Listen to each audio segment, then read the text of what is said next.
อสังวิสุโลปุสะปุภะอสังวิสุโลปุสะปุภะ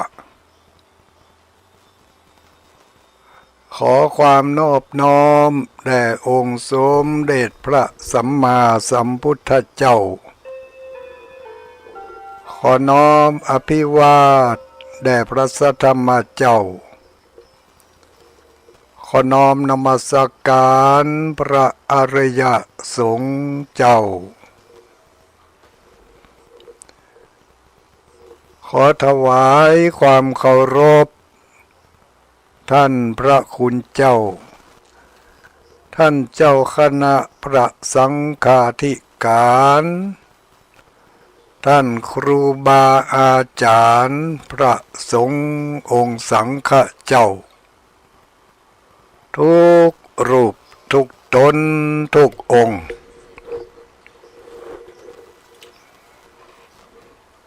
เจริญสุขเจริญพรสวัสดียามค่ำคืนมายังอุบาสกอุบาสิกาพุทธบริษัทผู้มีบุญทั้งหลายทุกผู้ทุกคน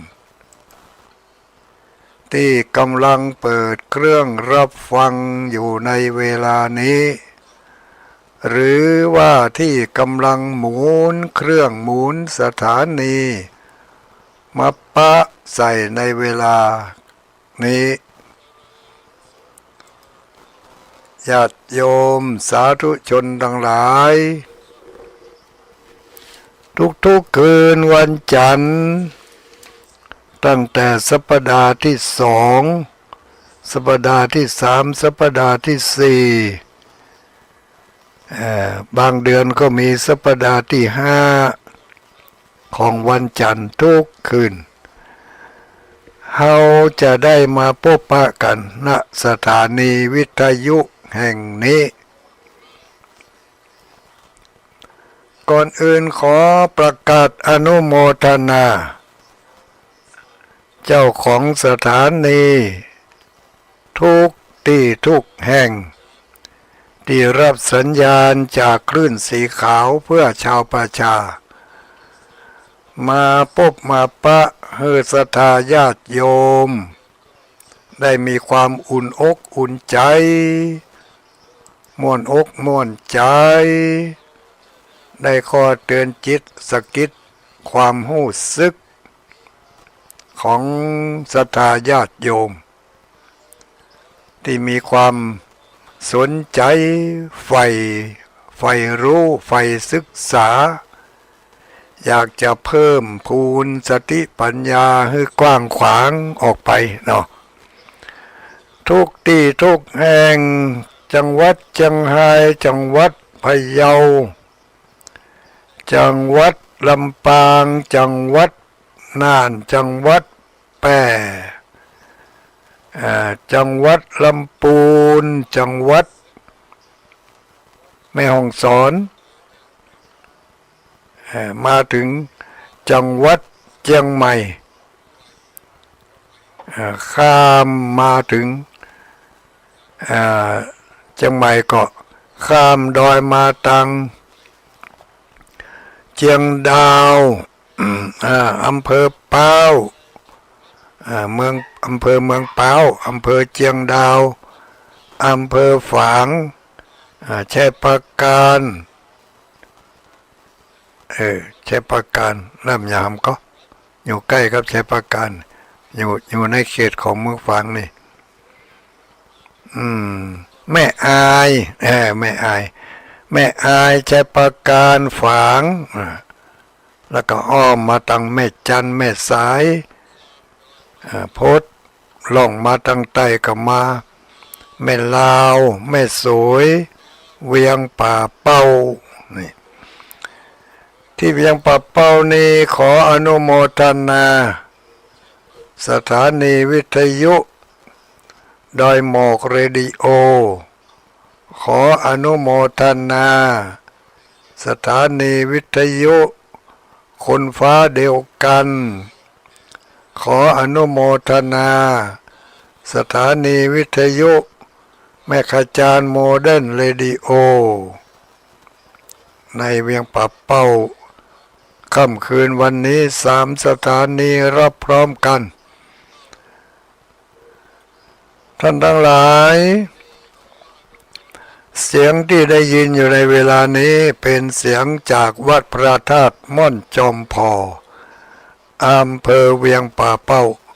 ตั้งอยู่ในเขตตำบลเวียงหมู่ที่7ตำบลเวียงอำเภอเวียงป่าเป้าจังหวัดเชียงรายรับผิดชอบบริหารเวลาเพื่อการศึกษาเรียนรู้จารีตประเพณีขนบธรรมเนียมและศีลธรรมเริ่มตั้งแต่2 ทุ่มนี้เป็นต้นไปจนถึงเวลาประมาณ4 ทุ่มเราจะได้ยินได้ฟังกันอยู่ในเวลานี้ตั้งแต่เวลานี้เป็นต้นไปขอให้หมู่เฮาทั้งหลายใจเย็น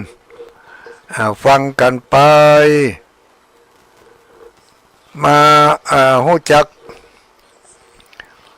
ทุกเจ้าที่กำลัง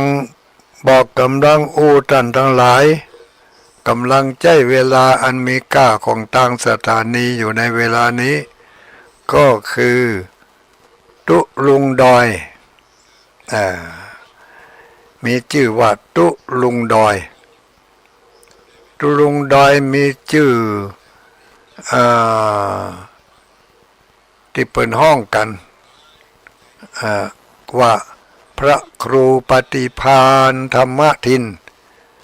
เจ้าอาวาสวัดพระธาตุม่อนจอมพอนิวัตสถานตั้งอยู่หมู่ที่7ตำบลเวียงอำเภอเวียงป่าเป้าจังหวัดเชียงรายนี่ก็จะมาบริหารเวลาแบ่งปันสิ่งละอันพละน้อยเพื่อแก่หมู่เฮาทั้งหลายคืนวันนี้ก็เป็นคืนวันจันทร์ทุกคืนวันจันทร์สัปดาห์ที่2เป็นต้นไปที่3ที่4ที่5คืนวันจันทร์วันนี้ตรงกับวันที่5เดือนกุมภาพันธ์พุทธศักราช2567ทางจันทรคติวันนี้เป็นวันเดือนแฮมเดือน4แฮม11 ค่ำเดือน4แฮม11 ค่ำแล้วเนอะญาติโยมทั้งหลายยังไม่กี่วันก็จะถึงเดือน4ดับแถมแล้วเดือน4แฮม11 ค่ำปุกละผู้ใดที่ยังบ่ได้ตานเข้าใหม่เตื้อก็เข้าใจเห็นเนอะเดือน4พอจะเสี่ยงแล้วนะไปตานเข้าใหม่เป็นตานเข้าใหม่กันเดือน4เป่งแล้วเนาะล่วงเลยมาเพื่อมาถึงเดือน4แฮม8ออก8 ค่ำแฮม8 ค่ำเนาะบัดนี้เดือน4แฮม11 ค่ำพร่ำว่าเป็นวันจันทร์ตรงกับวันที่5เดือนกุมภาพันธ์เป็นเดือนที่2ของปี2567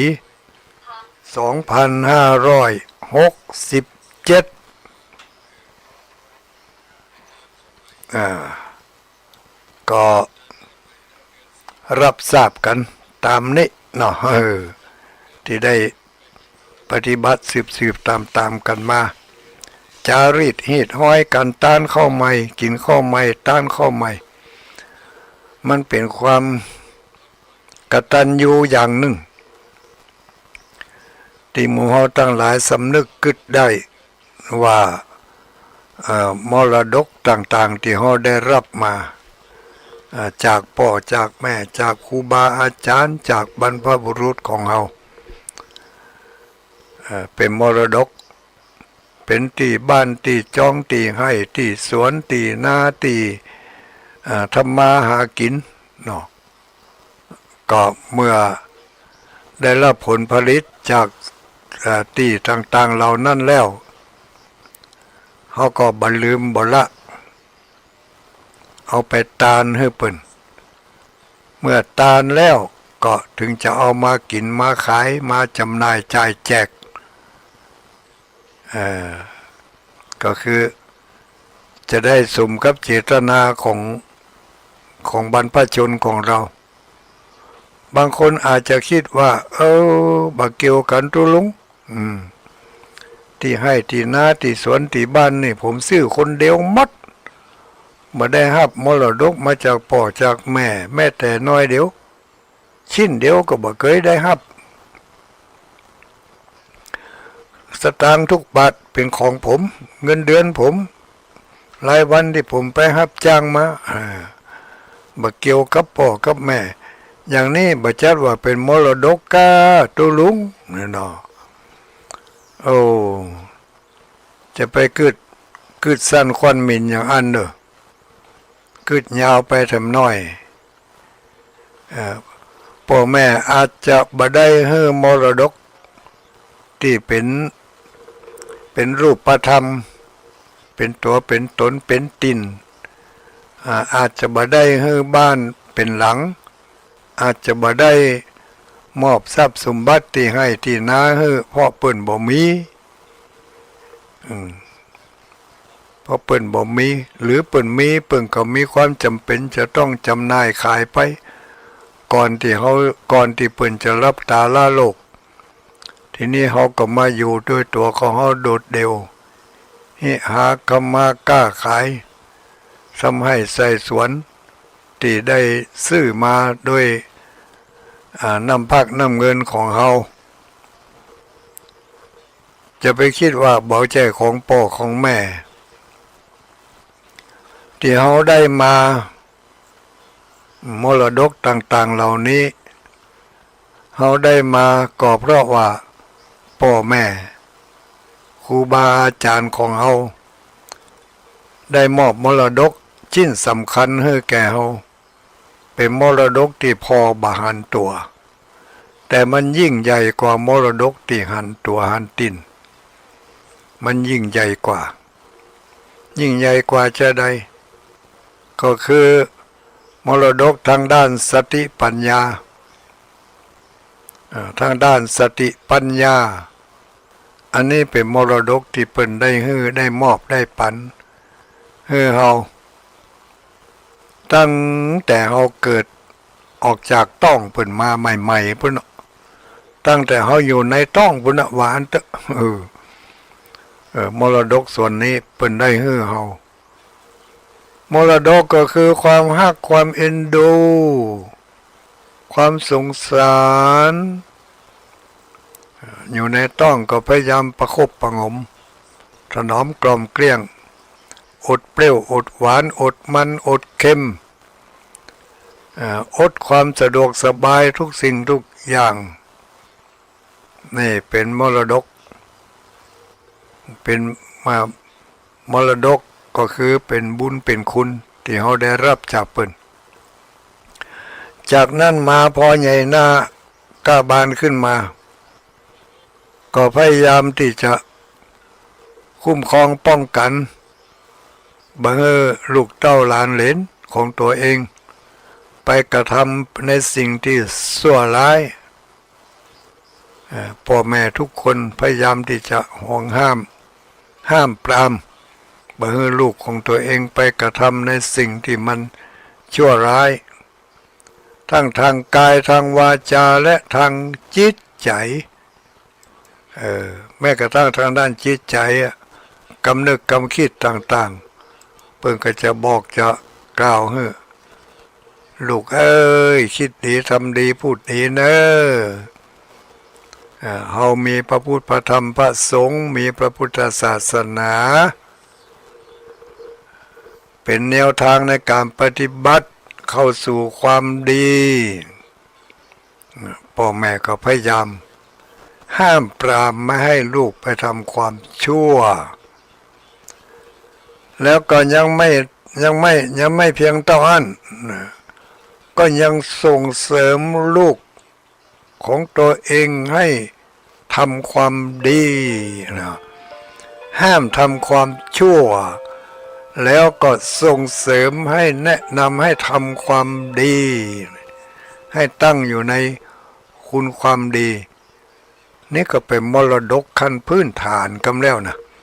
มรดกทางด้านพื้นฐานที่เรามีหน้ามีตามีการมีงานมีอาชีพมีเงินเดือนเงินดาวต่างๆเหล่านี้แล้วสามารถที่จะเอาไปซื้อบ้านซื้อจองซื้อที่ให้ที่สวนซื้อรถยานพาหนะต่างๆได้มาจากไหนได้มาจากไหนอ้ายเหยนางเหย ถ้าบ่ได้มาจากสติปัญญาของพ่อของแม่เจ้าแล้วเจ้าจะได้มาจากไหนถ้าเกิดมาแล้วเปิ้นบ่สนใจเนาะมึงกับกูกับไก่กันอย่างเดียวกันนั่นไอ้เฮ้ยนะเนาะกูเกิดมึงมาก็เลี้ยงมึงใหญ่แล้วมึงจะไปไหนก็ตามใจมึงคุยได้เคลียร์ได้ก็ไปซ้อกินคนเดียวไปเนี่ยอันนี้บ่อย่างอ่านนี่คุยได้เคลียร์ได้ก็ยังซ้อนั่นซ้อนี่มาป้อนมาปันมาแบ่งให้สติปัญญาอย่างใดเขาจะลวกจะฉลาดมีเงินมีทองที่ไหนก็เคาะให้เอาไปส่งให้การศึกษาเล่าเรียนจนกระทั่งจบการศึกษาเล่าเรียนมามีวิชาความรู้ติดเนื้อติดตัวประกอบอาชีพต่างๆมีเงินเดือนเงินดาวได้มันมาจากไหนไม่ใช่มาจากมรดกที่เปิ้นได้มอบให้มันเป็นมรดกที่เฮาพอบาหารอย่าไปคิดว่าให้นาสาโทโลดล้างบ้านช่องของข้าประกอบมาด้วยลำแข้งของข้ามาได้สืบมาจากพ่อจากแม่ลืมไปแล้วกว่าจะได้อันนี้มาพ่อแม่ตุกกับเฮามาหมกใดแล้วบางคนบางตีนี่ถึงกับขายให้ขายนาเอาบ้านเอาจองไปจำนองจำนำนะกว่าจะส่งลูกส่งเต้าเฮือได้ห้ำได้เฮียนกำไปห้ำไปเฮียนนี่มีสปะสเปดเพื่อปีกมาบ่เหลืออย่างสักอย่างต้องเอาเงินเดือนเงินดาวไปซ่อซื้อซ่อหามาไว้บางคนก็ดีเอามาไว้ให้มันเหมือนเก่าเหมือนเดิมซื้อมาไว้เอามาแทนที่เก่าที่เดิมแต่บางคนก็ขายหน้าเอาผ้าหลอดว่าพิษว่าถูกนี่ขายหน้าเอาผ้าหลอดเนาะได้มาแล้วก็มีวิชาอยู่กับเนื้อกับตัวก็เอาวิชานั่นไปสว่าหากินอยู่คนเดียวไปซ้อลูกซ้อแฟนเนี่ยไปอยู่ตัวลูกตัวแฟนไปอยู่ตัวแฟนเนี่ยลืมพ่อลืมแม่ลืมมรดกเห็นแล้วมีเวลาเวลาที่เปิ่นจะทำตามจารีตประเพณีเดือนสี่เพ็งกะเดือนสงกรานต์กะนี่เป็นเทศกาลที่กตัญญูกตเวทีลูกเดือนสี่เพ็งนี่ก็เป็นหนึ่งในความกตัญญูได้กินข้าวใหม่น้ำหวานได้รับมรดกมาจากพ่อจากแม่จากผู้มีพระคุณของเขาแล้วก็บ่ลืมเมื่อบ่ลืมสำนึกได้ก็ทำตามจารีตประเพณีโบราณเพิ่นทำมาเฮายังบ่ฮู้ยังบ่เข้าใจเด้อก็จะไปฟังปฏิเสธว่ามันเป็นพิธีกรรมมายังก็บ่ฮู้อีนะงมงายไร้สาระ เลี้ยงอย่ามาเลี้ยงผีขุนน้ำมันเลี้ยงผีปูญาหรือจะนี่เลี้ยงอย่ามาเลี้ยงเจ้าตีงมงายทั้งนั้นพอบาหันตัวนี่อย่าไปคิดอย่างนั้นนะถ้ามันบดีจริงประเพณีจารีตเรานั่นมันบอยู่ยงมาจนถึงปัจจุบันนี่หรอกแสดงว่ามันต้องมีดีอยู่ในตัวมันอย่างกับต้นไม้นี่ก็ถ้ามันบ่มีแก่นที่แข็งแรงเนี่ยมันก็ยืนสู้แดดสู้ฝนสู้ลมบ่ได้นะจารีตประเพณีหลายอย่างที่คนรุ่นใหม่บ่เข้าใจปฏิเสธมนต์กัดไม่ดีโง่งมงายเปิ่นเอาไว้ให้ศึกษาก่อนศึกษาแหที่ตัวเองว่าบดีนั่นน่ะศึกษามาดีแล้วก็ว่าเอาความรู้แบบปื้นแบบที่ว่าเป็นความรู้ที่บ่ได้กลั่นกรองที่บ่ได้มนสิการให้ทองแท้เนาะแล้วก็เอามาตัดสินว่าสิ่งนั้นไม่ดีสิ่งนี้ไม่ดีเป็นประเพณีงมงายเนี่ย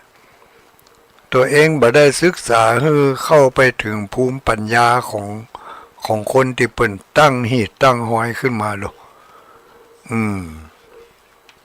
ก็ศึกษากันไปให้ฮู้ให้เข้าใจแล้วเขาจะหันว่ามันบัดหน้าดีขว้างฮอเห็นไหมมันบัดหน้าดีขว้างนี่นะเนาะของดีทั้งนั้นก็ยังกับเป็นเอาบะเป้าให้แก่นนี่กันเนาะของดีทั้งนั้นเปลือกมันก็ใจได้กะลงมันก็ใจได้เนื้อมันก็ใจได้น้ำมันก็ใจได้แต่คนบ่มีปัญญาเอาขว้างหมดอันยังก็บ่ฮู้บ่เบาแต่ตรงยงสายพอมีคนน้ำกงแกงไผจะไปกินได้น้ำอยู่ไหนบ่น่ะมีปัญญากินน้ำมันเอาขว้างถึงแก่นข้อนี้ฉันใดก็สันนั่นแหละเนอ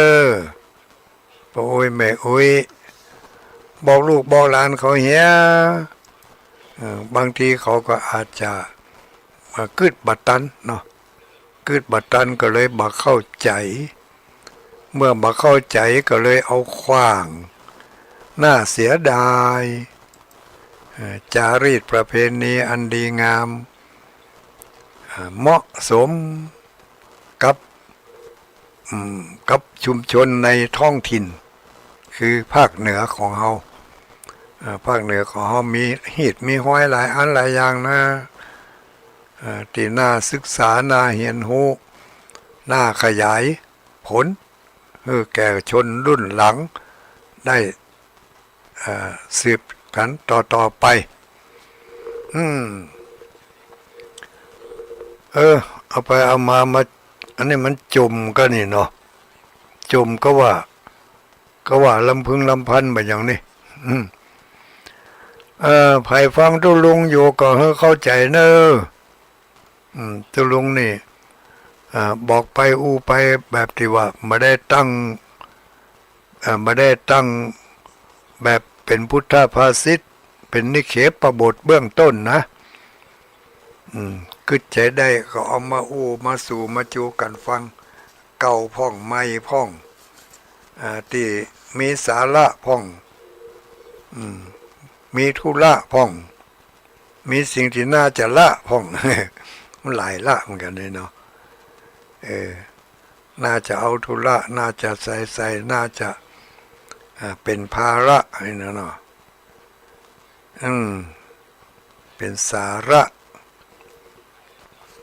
ผสมผสานกันไปญาติโยมเฮาทั้งหลายอย่างที่ทุลุงเคยว่าเฮากินจอผักกาดนะยังซ้อหาพริกทอดพริกแอนเอามากับจอผักกาดกระทะไข่ให้จอผักกาดมันเผ็ดก็ยังบัดต่ำใส่ให้มันแล้วเรื่องไปเลย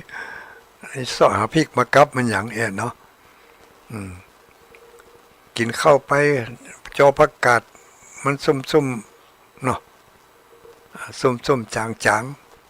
ๆก็กินส้มกินจางก็ไข่กับพริกเกามีหลายอย่างลูกบางทีเราเผ็ดขนาดนักก็ยังเอาพริกมากับอยู่นะมันก็แล้วแต่จิตแต่ใจแล้วแต่ความเหมาะสมในบางสิ่งบางอย่างเขาเกิดมาในยุคนี้สมัยนี้แล้วก็เขามามีอายุอานามมาจนถึงปูนนี้เขามีบุญบ่ใจน้อยละปะอุ้ยแม่อุ้ยเฮ้ยจงภาคภูมิใจในตัวเองใครจะว่าเราแก่ก็ช่างเขาสักวันหนึ่งเขาก็แก่เหมือนเราแหละคนเฒ่าเนาะอย่างผิดพลาดน้อยเขาถึงว่าแล้วหรอคนเฒ่าจ้างเขาสักวันหนึ่งเขาจะต้องเท่ามาแน่เขาอาจจะบัดตันเท่าก็ได้เขาเลยบ่ฮู้จักเนาะอันนี้ก็ว่ากันไปทั้งนี้และทั้งนั้นเพื่อนำมาฝากเป็นสาระเพื่อได้ข้อคิดกันก่อนที่จะเข้ารับเข้านอนในค่ำคืนวันนี้ปีนี้แจกคาถามีคาถาแจกในปฏิทินก็มีเนาะในปฏิทินก็มีคาถาเรียกว่าคาถาอิติปิโส8ทิศหรือว่าคาถาอิติปิโสวิเศษหรือว่าคาถาอิติปิโสมงกุฎพระเจ้าในปฏิทินนั่นนะถ้าเราพอปฏิทินนี่มันจะอยู่ตั้งขวามุมตั้งขวาบนบุญนะมุมแจ่งตั้งบนตั้งขวามือมีคาถาอยู่หั่นคาถาอิติปิโสวิเศษป้ากันท่องให้มันได้เหรอเนอะพอที่ได้ปฏิทินไปแล้วก็เอาไปท่องให้มันได้เป็นสรณะเป็นติเปิงเนอะนั่นนะเป็นสรณะเป็นติเปิงได้วิเศษแต่ถ้าไปท่องได้สวดได้ถึงมื้อถึงวันจะมีสิ่งศักดิ์สิทธิ์ปาฏิหาริย์เกิดขึ้นในห้องพระในองค์พระที่เขาสวดเขาท่องเขาไหว้ถึงวันนั่นนะเพราะว่าบางทีเพิ่นก็บอกว่าเป็นคาถาอาราธนาสิ่งศักดิ์สิทธิ์คาถาอาราธนาพระธาตุสิ่งศักดิ์สิทธิ์ให้มาประดิษฐานอยู่ในวัตถุมงคลของเขา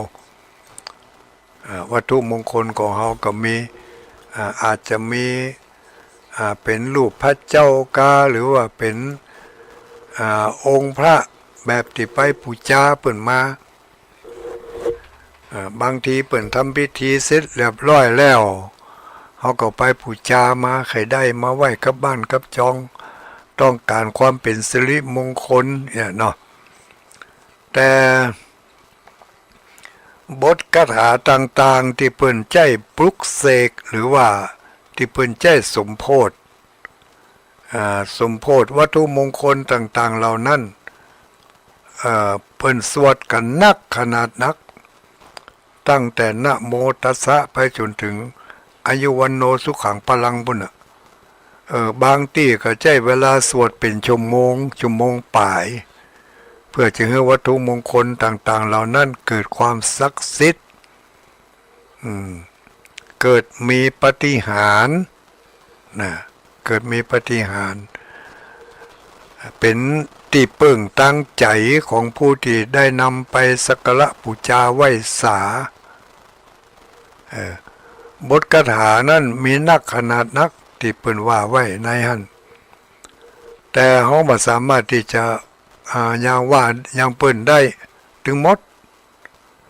แต่บางคนอาจจะได้นักกว่านั้นทำซ้ำนักกว่าที่พระเจ้าเป็นสวดนั่นนะ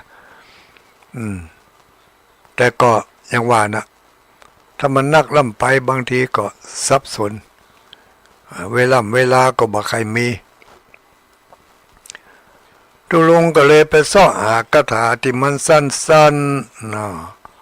เอามาไหว้แล้วก็เอามาอัญเชิญสิ่งศักดิ์สิทธิ์เข้ามาประดิษฐานอยู่ในวัตถุมงคลเหล่านั้นอาจจะเป็นพระพุทธรูปก็ดี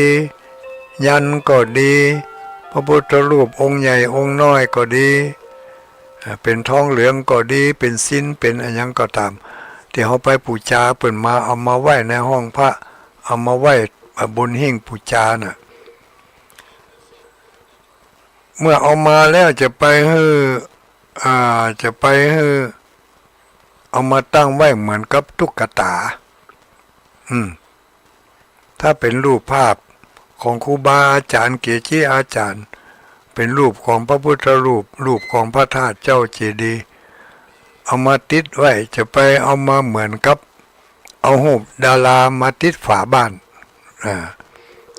จะได้ว่าเอารูปดาราจะได้ว่าเอาวัตถุมงคลเหล่านั้นเป็นเหมือนตุ๊กตาเหมือนตุ๊กตาแมวตุ๊กตาออมสินเนี่ยเนาะอันนี้มันเขาไปซื้อมาแล้วเขาก็เอามาตั้งไว้หั่นดูมันเป็นรูปภาพรูปเหมือนอย่างรูปแมวเนี่ยก็เหมือนแมวรูปการ์ตูนก็เหมือนการ์ตูน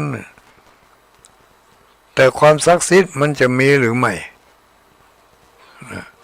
ถ้าบ่ได้ไปต่อเติมเสริมเพิ่มพระพุทธรูปก็เช่นเดียวกันพระพุทธรูปที่เขาไปบูชามาตอนที่เขาออกจากวัดมาใหม่ๆนั่นมีความศักดิ์สิทธิ์กะเพราะว่ามนต์ขลังอย่างต่างๆนั่นยังอยู่นี่พระพุทธรูปก็ดีเลื่อมมับใสองตรงน่ะงามแต่พอมาอยู่ในบ้านเขาหลายวันเข้าความเป็นสง่าราศีเริ่มลดน้อยถอยลงขี้ฝุ่นขี้เหงื่อเขาจับอยากใหญ่แมงมุมเขาจับเอาไปมามนโคโลบ่ได้คัดบ่ได้เจ็ดได้สีอย่างมนแล้วเศร้ามองไปบ่พอก็เหมือนกับต้นไม้ธรรมดาเหมือนกับแท่งเล็กแท่งตองธรรมดาบ่มีสง่าราศีเลยเพราะอะไรอย่างเพราะเหตุใดหรือเพราะเหตุว่าเขาเอามาแล้วเหมือนกับเขาไปซื้อตุ๊กตาในร้านแล้วก็เอามาตั้งไว้หั่นปุ่นมันนานไหนกันมีความทุกข์อกทุกข์ใจเป็นหนี้เป็นสินก็หรือว่าถูกใส่ร้ายป้ายสีก็ถูกเคาะกำยำให้มาผจญก็ไม่ยกมือไหว้เหตุขอสิ่งศักดิ์สิทธิ์ช่วยโปรดภายให้ข้าได้พ้นจากความทุกข์ความยากในสิ่งเหล่านี้แล้วก็ไหว้มาได้นะเหมือนกับว่าพระพุทธรูปหรือว่าสิ่งมงคลวัตถุมงคลต่างๆเหล่านั้นจะเป็นลูกจ้างเขาจะนั่นน่ะเหมือนก็เอาเปิ่นมาเป็นคนใจเขาใจให้ป้องกันเขาใจให้ช่วยเขาพ้นจากความทุกข์ใจให้เปิ่นบันดาลให้เกิดโชคและเกิดลาภเนี่ยพอเหมือนก็เอามาเป็นคนใจเขาไปเนี่ยไม่ได้เอามาเป็นคนเอามาเป็นสิ่งที่เขาเคารพสักการะบูชาถ้าเขาจะเคารพสักการะบูชาเขาก็ต้องมีความนอบน้อมเลื่อมใสศรัทธาคอยปฏิบัติปัดโปใส่ข้าวบูชาใส่น้ำบูชาอุทกกังวาลังปูเชมิเนี่ยเนาะ แล้วก็เอาคาถาไปท่องไว้ถึงวันจะเป็นพระเจ้าก็เลยก็ดีหรือว่าเมื่อคืนก็ดีอิติตั้งนะโมสามจบเฮียก่อนแล้วก็ว่าอิติปิโสวิเศษเสอิอิเสเสพุทธนาเมอิเมนาพุทธตังโสอิโสตังพุทธปิติเนี่ยอันนี้เป็นคาถาทักทายคาถาอัญเชิญสิ่งศักดิ์สิทธิ์ที่มีอยู่ในสากลจักรวาลนี่ถ้าเปิ้นได้ยินเสียงท่องคาถาของเฮานี่เปิ้นจะได้มายื้อมาใจอาจจะเข้ามาประดิษฐานอยู่ในวัตถุมงคลพระพุทธรูปก็ดีรูปปั้นรูปเหมือนก็ดีอันนี้หมายถึงรูปปั้นรูปเหมือนของพระธาตุเจ้าเจดีย์พระพุทธรูปนะบ่ได้รวมถึงรูปปั้นรูปเหมือนของเกจิอาจารย์ทั้งหลายบ่ได้รวมไปถึงปุ่นเอาการเฉพาะที่เป็นยอดจริงๆก็คือรูปพระธาตุองค์พระธาตุพระพุทธรูปเนาะพระอรหันต์รูปเหมือนพระอรหันต์อย่างเช่นบางทีก็มีรูปพระอุปคุตบางทีมีรูปพระศิวลีมีรูปพระมหากัสสปะเนี่ยมีรูปพระอานนท์เนี่ยนี่เป็นรูปของพระอรหันต์พระอรหันตสาวกเขาเอามาไหว้บนหิ้งปูชาเขาไหว้เขาสักการะปูชาแล้วก็มีคาถาอัญเชิญสิ่งศักดิ์สิทธิ์ที่เปิ้นลอยอยู่ในจักรวาลเนี่ยมีทุกที่ทุกแห่งเปิ้นก็ลอยไปลอยมาอยู่เนี่ยถ้าที่ไหนเป็นที่จุ่มเย็นที่ไหนเป็นสิริมงคลเปิ้นก็เข้าไปที่นั่นแหละอาจจะเข้าไปพักผ่อนก็ไปปรากฏฮือหันเป็นเตื้อก็เพราะว่ามวลสารของความเป็นมงคลอยู่ในจักรวาลนี่ลอยอยู่ในทุกอนูของอากาศบรรยากาศนี่แหละถ้าเราท่องคาถาได้สักการะบูชาโดยดอกไม้ธูปเทียนไหว้สาเพิ่นก็จะเข้ามาแวะมาเยี่ยมมาเยียนมาใจถ้าเป็นที่จุ่มเนื้อเย็นใจมีความชุ่มชื่นชุ่มช่ำไปด้วยพลังแห่งบุญเพิ่นก็จะอยู่ได้เมินบางเตือเขาจะได้ยินว่าในพระอบพระธาตุที่เขาได้มาเมื่อใหม่ๆมีองค์เดียวบัดเดียวนี้มีจัดนักเพิ่มขึ้นมาบางคนนี่เพิ่มขึ้นจนกระทั่งล้นจากพระอบลงมาในพานภาชนะบางคนก็ถึงกับได้เอาไปแจกไปจ่ายคนที่เปิ่นต้องการเคยได้ไปไหว้ไปสานั่นคือพระธาตุต่างๆได้เสด็จมาเนาะบางทีก็เอามาไหว้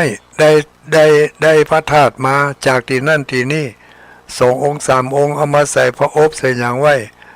เอาละไหว้บ่ได้ไหว้ได้สาสักการะบูชาวันดีคืนดีไปยื้อพอหายเซฟไล่ถามลูกถามหลานไผเอาไปที่ไหนไม่ไผเอาไปสักคนแสดงว่าองค์พระธาตุหรือว่าวัตถุมงคลที่เป็นสิ่งศักดิ์สิทธิ์นั้นได้เสด็จหนีออกไปแล้วเพราะว่าบ่ได้เติมพลังแห่งบุญเข้าไปในสถานที่แห่งนั้นในวัตถุมงคลอันนั้นเพิ่นก็เหมือนกับว่าอยู่ไปเขาก็มายืมมาใจเฮาสักเตื้ออีกไปแล้วอีกเพิ่นก็ไปฮะเนี่ยคือที่ทุลุงว่าเพิ่นมีอยู่ในบรรยากาศนี่ทุกอนูสิ่งศักดิ์สิทธิ์ทั้งหลายที่ญาติโยมกำลังฟังอยู่ในนี่เวลานี่ตะมูลข้างๆวิทยุนี่ก็มีลอยอยู่ตะมูลนี่เฮาบ่หันเพิ่มได้หรอกถ้าเฮามีการท่องคาถาไปด้วย ตั้งนะโมสามจบอิติปิโสวิเศษเสอิอิเสเสพุทธนาเมอิอิเมนาพุทธตังโสอิโสตังพุทธปิติอินะอิติปิโสวิเศษอิติปิโสอัญเชิญสิ่งศักดิ์สิทธิ์อัญเชิญพระธาตุเชิญสภาพมงคลมาประดิษฐานอยู่ในวัตถุมงคลของเราเมื่อมีสิ่งศักดิ์สิทธิ์ที่เป็นมงคลเข้ามาอยู่ในวัตถุอันนั้นแล้วพอแล้วจะมีความจุ่มมีความเย็นหูเย็นตามีความปราบปลื้มอิ่มอกอิ่มใจพอจะได้กระตึงบ่ฮู้จักก่ายจักเบื่อยะเนาะเพราะว่ามีความจุ่มเย็นอยู่ในตัวของวัตถุมงคลอันนั้นมันใจว่าพอไปแล้วแห้งขกหลก ขี้ฝุ่นเกละกรังเนาะบะเจ็ดบะคัดบะถูพอดอกหิ้งปูชาก็แห้งแล้วแห้งแถมบางทีเข้าปูชาละไว้นะ2 วัน 3 วันเอาอันใหม่มาใส่เอาอันเก่าเก็บวางไว้หั่นบ่ได้เอาไปขว้างที่อื่นที่ไกลบ่ได้เอาไปต่ำแปลงยาเอาไปใส่มาไงมาเจ้าเอาไปใส่มาเจ้าถึงเวลามาตอนก็ออกแฮะจะไปเฮือว่าข้ามวันข้ามคืนบ่ดีเพิ่นว่ามันบ่ดีมันจะได้ว่าบ่ดีก็ไปปะเอาคนเดียวถึงจะฮู้ว่ามันจะได้ว่าบ่ดีเนาะอันนี้แจกคาถาในปฏิทินถ้าบ่มีปฏิทินก็จดเอาเนอะจดเอาอิติปิโสวิเศษเสอิเสเสพุทธนาเมอิเมนาพุทธตังโสอิโสตังพุทธปิติอิฟังสถานีคนรักพะเยาเนี่ยอันนี้เพิ่งก็แจ้งมามีสถานีฟังฝ่ายหินนะขออนุโมทนาอันนี้ฟังจากสถานีไหนคนรักพะเยาอันนี้ฟังจากสถานีสันก้งเรดิโอมีอีกมีลมมีลายก็บอกกล่าวกันมาบัดเดี๋ยวนี้กี่โมงกี่ยามแล้วนี่ญาติโยมทั้งหลายกำลังจะ3 ทุ่มอยู่วันนี้จะรับโทรศัพท์ปุ่นน่ะเนอะ3 ทุ่มครึ่งช่วงนี้ก็สเพเหระสปะสเปดไปก่อนเนาะตะกี้ทุลุงได้ว่าไว้น้อยหนึ่งว่าเขาเกิดมาบัดเดี๋ยวนี้และมีอายุยืนมาถึงปัจจุบันนี้เขาเป็นคนมีบุญนะบอกว่าท่านจะเจ็บไข้ได้ป่วยอยู่ก็ตามเป็นคนมีบุญส่วนหนึ่งก็คือได้เกิดมาเป็นคน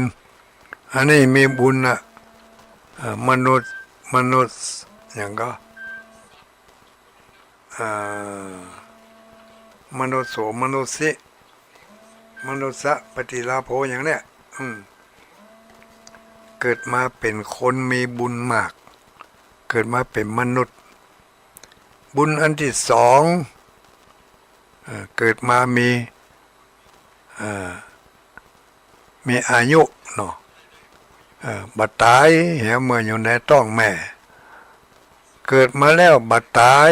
เมื่อพ้นจากท้องแม่มาแล้วพ้นจากท้องแม่มาแล้วบัดตายเมื่อยำหนุ่มยำน้อยบัดตายเมื่อยำเกิดเป็นวัยรุ่นเนาะบัดตายเมื่อยำเป็นผู้รักผู้ใหญ่ประกอบสัมมาอาชีพต่างๆเสี่ยงสปะในการทำมาค้าขายทำมาหากินเสี่ยงสปะเสี่ยงแต่ก็ยังบัดตายมีบุญอยู่มาได้จนถึงบัดเดี๋ยวนี้เป็นผู้เฒ่าผู้แก่ก็ยังมีบุญทำอยู่ ที่มีลูกมีหลานมีบ้านมีจ่องมีเครื่องใช้ไม้สอยเครื่องอำนวยความสะดวกมีเสื้อผ้าอาภรณ์นุ่งห่มก็มีบุญอยู่เนาะมีบุญอยู่เนี่ยตุลุงถึงได้ว่า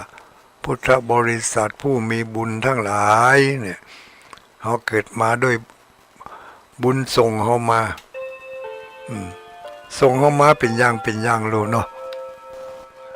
บางแต่ก็ส่งบุญเพื่อเขาได้กินดีนอนดี